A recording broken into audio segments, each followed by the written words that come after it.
Okay, welcome everybody to this webinar. This is called Fair Housing and Your Library. My name is Joy Warland, and I am the consultant for continuing education and small and rural libraries at the Department of Libraries.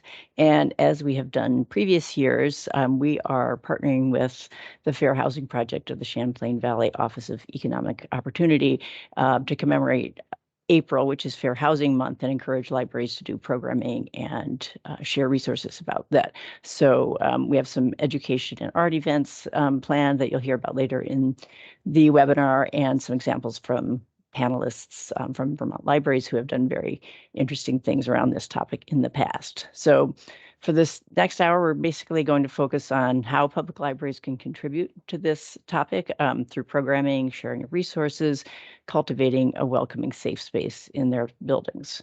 So we'll also talk about how library leadership and libraries as organizations can participate in community initiatives to address housing challenges and inequities in their communities. And one of our panelists in particular has done a lot of good partnerships and really raised the profile of the library in terms of topics like this. So we are joined today by staff from the Champlain Valley Office of Economic Opportunity, the Vermont Department of Housing and Community Development, and as I mentioned, librarian panelists. So just a few thoughts before I turn it over to them about connecting libraries to this topic. I really feel like we all feel like libraries are in a unique position to support people facing housing insecurity because of a lot of characteristics of libraries, and a lot of those things really align with basic tenets of librarianship. So one of those, of course, is reducing barriers to information and resources. So libraries can really help by adopting circulation and building policies that make their spaces and their resources and services really inclusive and open to everyone. So a lot of that comes from the actual policies of the library.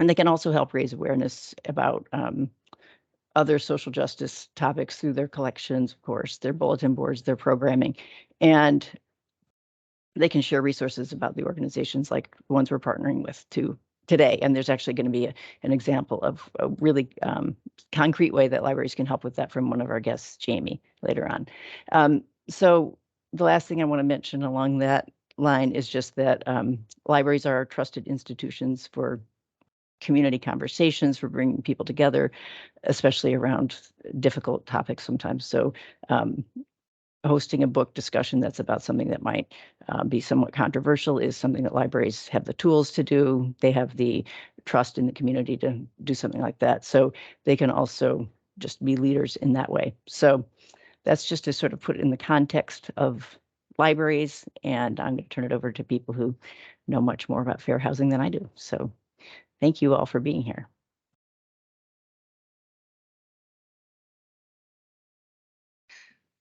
Thank you so much, Joy, for starting us off. And hello, everyone. Thanks for joining us.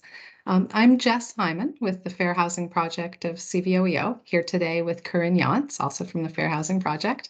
And we're going to talk to you a little bit about what we do and also about Fair Housing Month and how you can get involved. The Champlain Valley Office of Economic Opportunity is one of the state's 5 community action agencies, and we have a whole range of programs ranging from housing-related work to food security, to Head Start, to weatherization, financial literacy, and other programs, all geared towards addressing social, economic, racial, and environmental justice. All of our programs support people in poverty and work towards helping folks achieve economic independence. The Fair Housing Project is nested within our statewide housing advocacy program. So these are programs that provide support, resources, education, and services to renters all over the state, to people who are experiencing discrimination in their housing, and also to mobile home residents as well.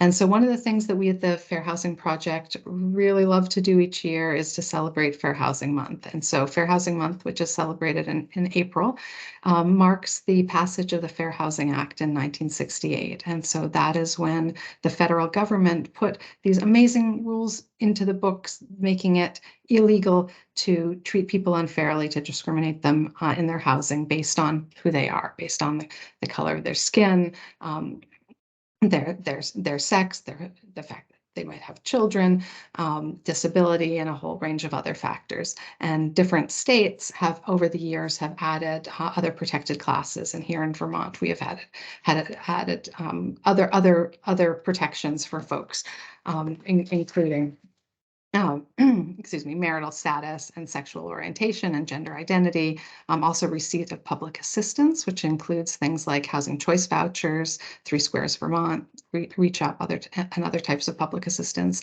and also protections for victims of abuse, sexual assault, and stalking. And so when we talk about Fair Housing Month, it's a time to raise awareness about these really important protections and also to celebrate the role of inclusive communities and the and to ensure that everyone both has access to information about their rights and responsibilities under the law, and really understanding how having inclusive, thriving, diverse communities makes us all richer. And so as part of this work, we work with a network of partners. We've really enjoyed working with the Vermont Department of Libraries and the Vermont Library Association the past few years, as well as a whole slew of other regional, local, and statewide partners to put on a series of events. And we've been thrilled by how creative and engaged libraries across the state have been in working in doing activities for Fair Housing Month and elsewhere. And we're really excited to be partnering with all of you again. And I will turn it over to Corinne to talk a little bit about the actual activities that are happening this year and how you can all get involved.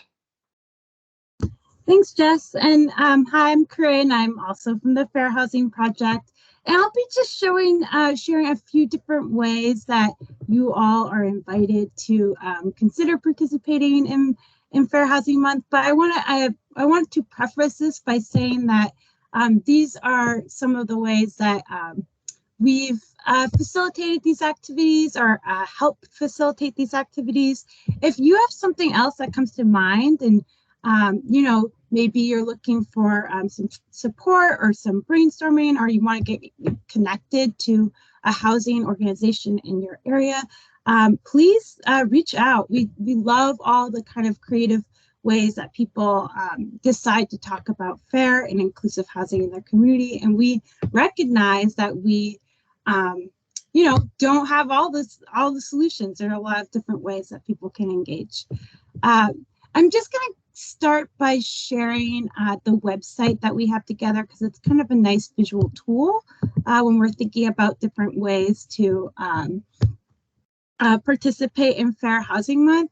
And the other thing I'd like to say, something that we've really found at the Fair Housing Project is that because housing and fair housing, inclusive housing is such a complex, personal, nuanced topic, we found that these more creative ways of creating programming and talking about housing invites a deeper reflection. It allows people to engage with the curriculum in a way that citing fair housing law might be not as accessible, inviting, or exciting to folks.